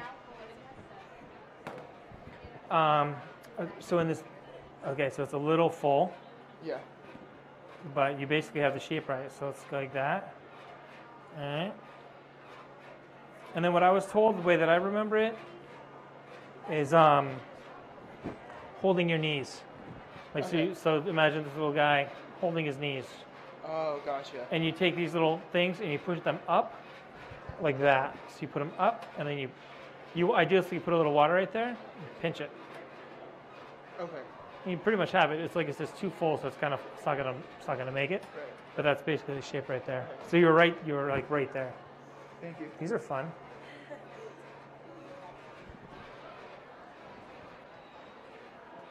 Doing okay? Yeah, we didn't have any dough. They're all kind of dry. That's from the. Other one, yeah. Oh, okay. Like, got They're dry. too dry. Yeah.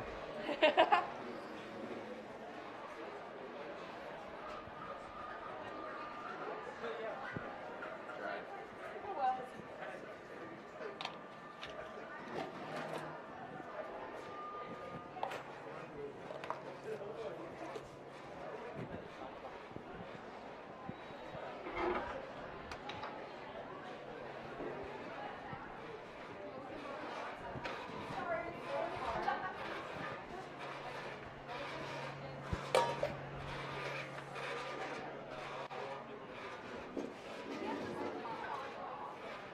Fun. Just playing around with the shapes.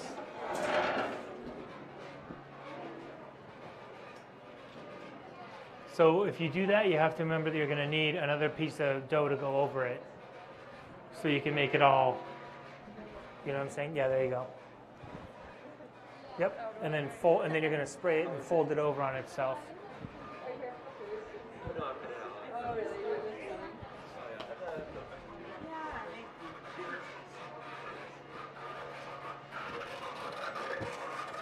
Hold on 1 second. Is it going through? I don't think so. Let me see. Sounds filthy. Like it's broken. sad. It's an angry machine. Yeah. It's funny, we just spent a little bit of time. So it was we used a hand crank on it. I think that messed up the gears internally when I was doing that. So okay, so we have this. Sounds like there's lots of tension in there. I know. Needs a massage. A little yoga. All right, so we'll just do this. Let's try that.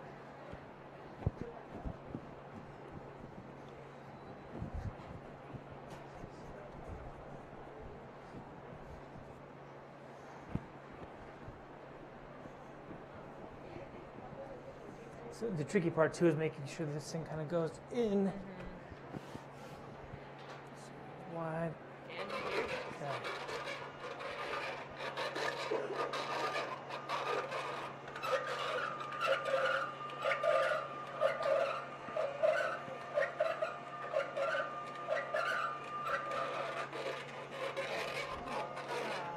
Poor little fella.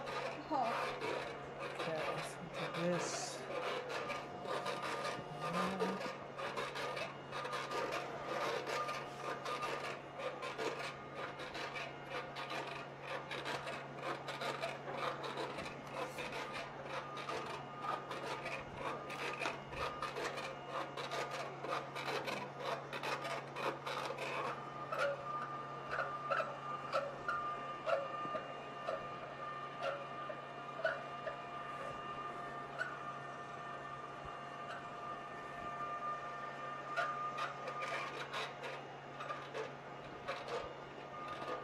You can kind of feel still it's a little moisture in there.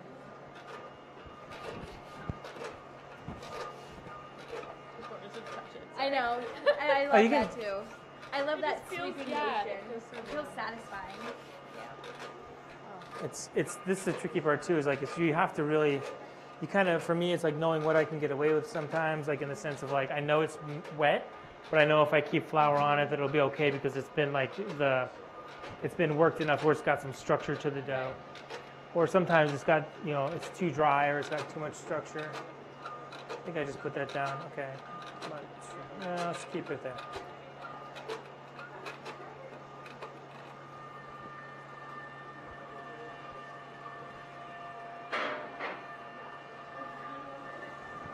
So how long did it take before you felt like you knew your stuff about pasta? It's funny. I thought I knew my stuff before I started working at the boot, and then it's kind of getting back, making it every day, Yeah. working in a different environment, or sometimes just like being able to read it. Like you can tell that this sat for a little while. That's why it's got some of the ridges on it. So cool. You can read it. But just kind of know what's going on or what you can get away. See how you can. There's still some moisture in there, but it'll be fine. So yeah, it's been kind of like working with it. I've been making pasta at home and stuff like that and different variations. I've made it most of the restaurants that I've ever worked at. I've done it as specials Right. because it's just like the maintenance on it is kind of high, but it's been fun doing this here. Oh my god. I love it.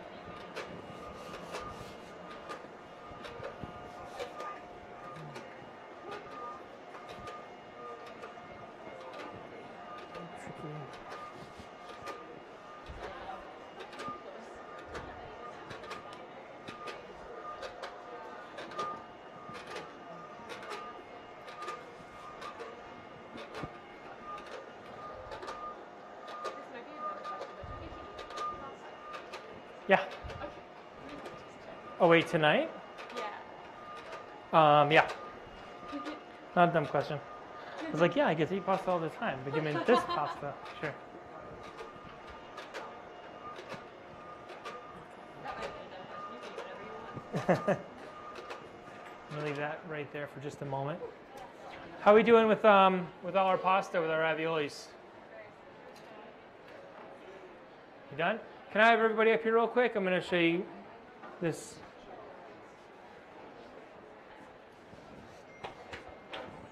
So this is I rolled this out. This is the fettuccine or this will be the fettuccine. So this is the dough. I'll pass that around, but that's the 50-50 semolina flour, and pass that around. That's the dough. It's got, so if you feel it, it's just a little rougher. Let's say it's kind of like a cat tongue almost. It's kind of got a little texture to it, and that's from the semolina on there. It's just going to add a little more texture when you cook it. So this is poor little fella's been having a day. So this dough, I've got it down to about 3. Put it down about 1.5, just under 2. Use this. Sometimes it's always easier just to kind of have a little bit to cut off.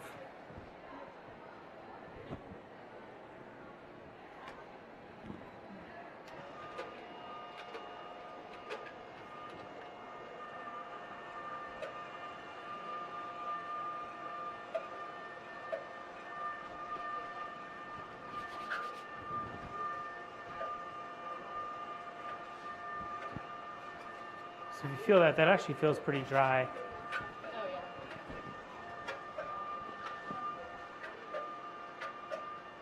yeah. Okay.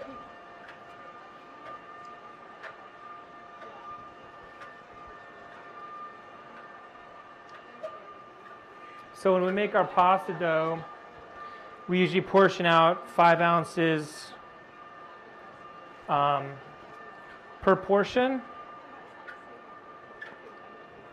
Take this and kind of measure this.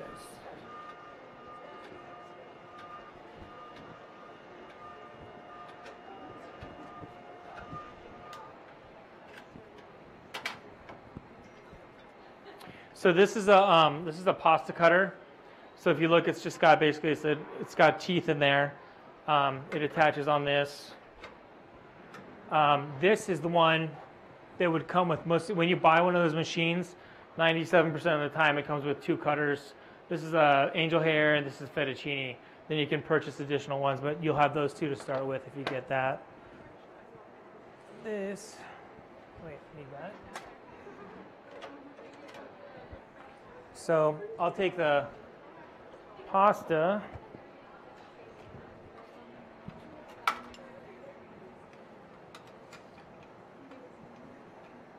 Actually, if you don't mind, I'll step over on that side. I have a machine that connects onto those 2, but I just, for some reason, like to do it by hand as well.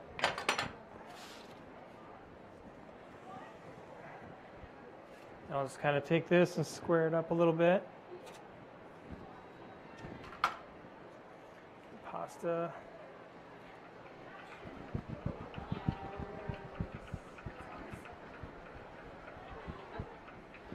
So that's 26 rotations, and I'll take this. Just kind of make sure there's flour on it. And then I'm going to show my friend how to make this at the restaurant. She's got smaller hands. I don't have that big of hands, but I usually go 1 and then 2 fingers. And that's usually about 5 ounces or so.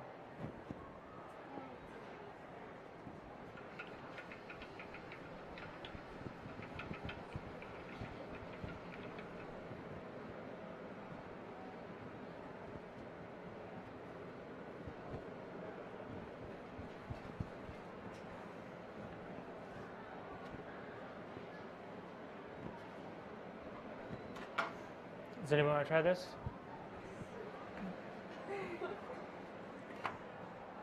Just make sure you take it, kind of shake flour all through it. Start from there and kind of bring it down. Okay, got this going.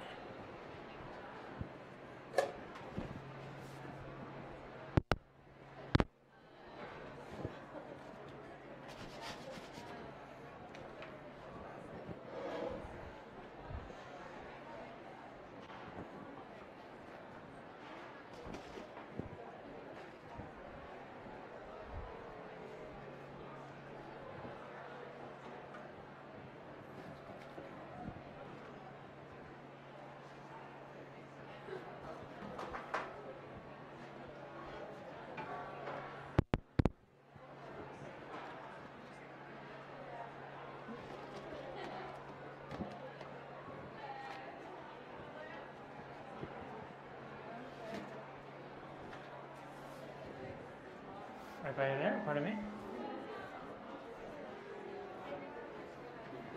So I have a couple of different sauces. I've got the marinara sauce that we use at the restaurant.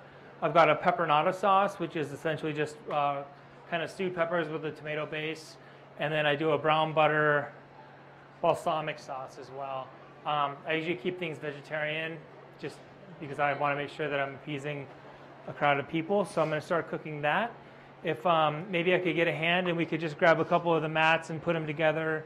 I think I got most of the bowls and I'll take care of everything else, but plastic containers that are empty in that container in the gray bin. Were there any questions at all? No? Excellent. Well, we do, this is kind of pretty representative of some of the pasta that we do at the restaurant. We do all our pizzas, make those in-house as well. And hopefully we'll see you at the boot.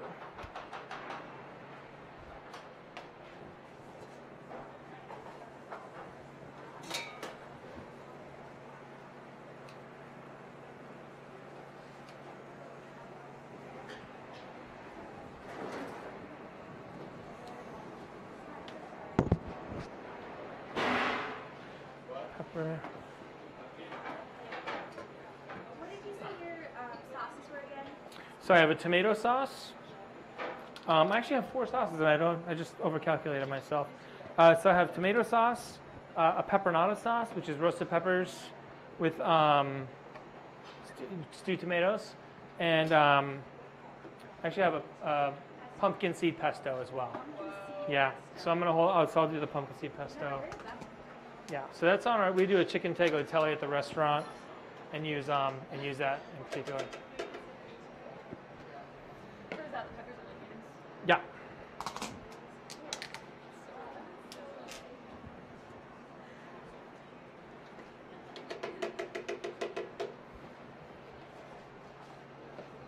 Two, 3, 4, 2.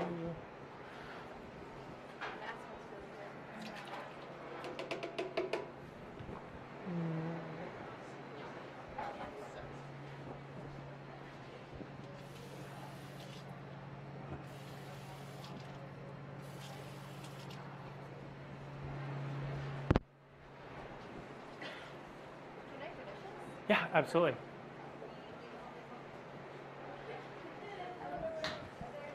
seems pretty floured.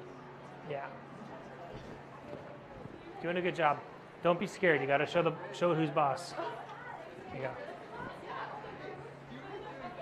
you go.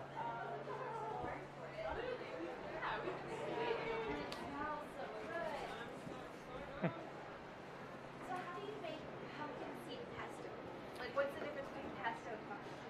Pesto is usually pine nuts, and we use pumpkin seed just because it's a seed and not a nut, so more people are inclined not to be allergic to it. That makes sense. And then we, blanch our basil, puree it with that, and Parmesan.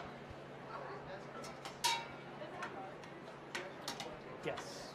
What's the name of this cheese? So that's ricotta cheese. And what I do is I'll use ricotta cheese, and then I'll usually kind of stiffen it up with Parmesan. And the Parmesan kind of takes some of the extra moisture out of it. But I've done stuff like this. So I've done like a roasted eggplant, ricotta with mascarpone as a filling. You can do like chopped mushrooms. I mean, so, meat definitely if you wanted to.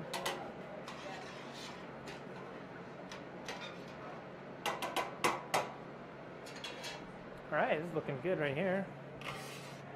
So I'm going to start with these guys because I think they'll take the longest.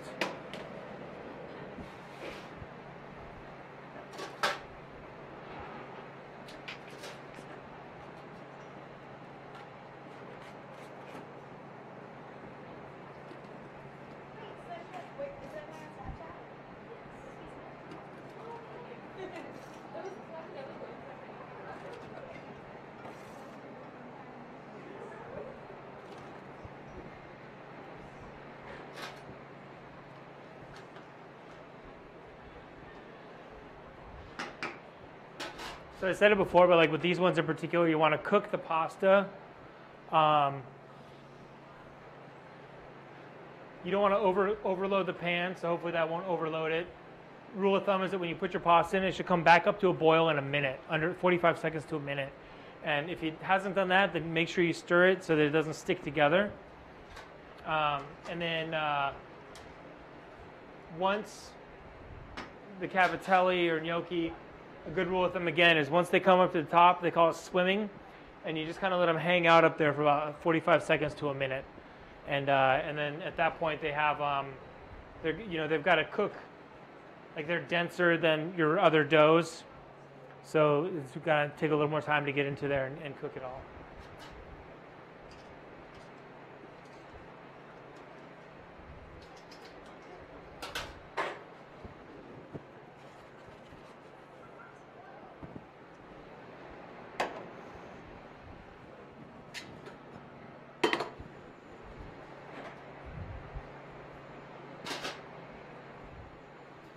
Is there a spoon?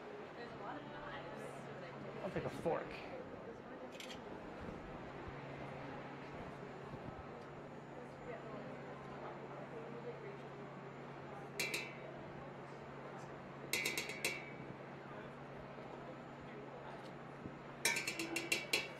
Secrets of why food tastes good at restaurants, because you never see things like this. So what we're doing is we're taking our butter and we're just going to melt it, and it's going to melt, and then it's going to start cooking. It's going to turn a little brown, and basically the curd in the way is going to start separating out. It's going to start kind of adding a little darker color to it. So you want brown butter, not burnt. So you want to kind of let it go. At that point is when I'll add the pasta, and then I'll usually hit it with a little balsamic, and I forgot sorghum. So that will help like a little sweetness. It's like sweet, sour, rich, nice little dumpling. That's kind of a fun little dish.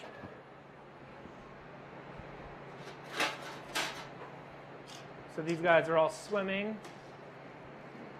Let them hang out for a minute here.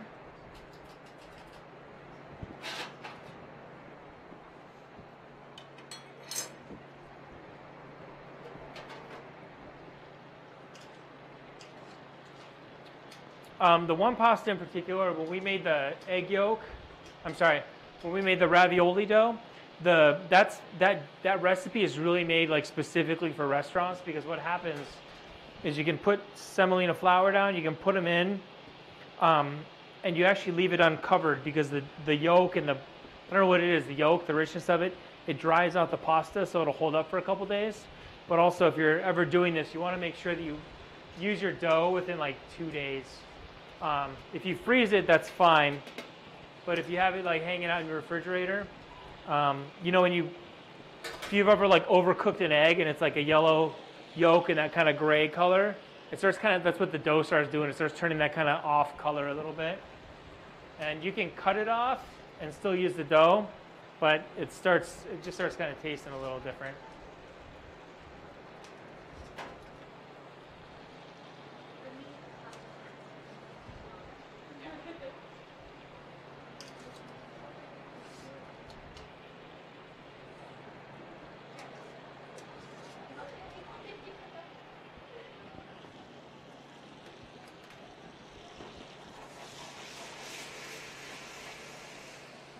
I don't know if you can smell that. You got that nice kind of richness from the butter.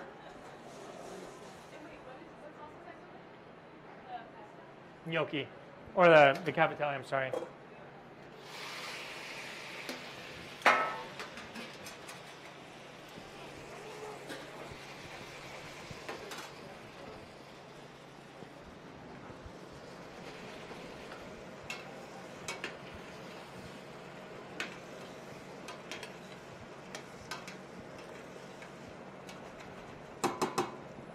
Cooking on induction is a little tricky. I don't know if you know, it's like a magnetic response. So you, instead of putting a pot and it takes a little while to warm up, it just, boom, it's hot. So it's kind of cooking things quick. I usually like to toast my cavatelli a little bit. And what that'll do is add like a nice little texture to it.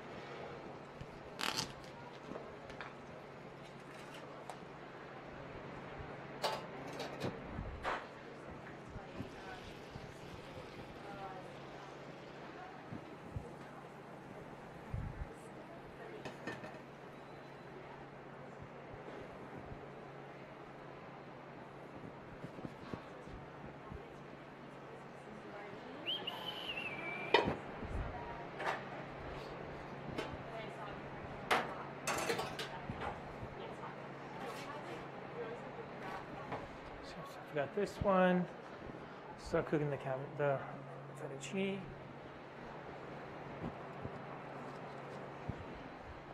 Again, fettuccine is really, this stuff will just take like 45 seconds to a minute. It's going to come right back up to a boil, and it's going to just kind of hang out, and you want to get it out really quickly.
I think there are plates. Are there plates right over? Yeah, right over here. So I'm going to put these down first and get some more going. I'm going to ask everybody to kind of just make sure we have enough for everybody. I have more cavatelli coming. It's going to take a minute, and I'll get those going in just a moment. Get some spoons.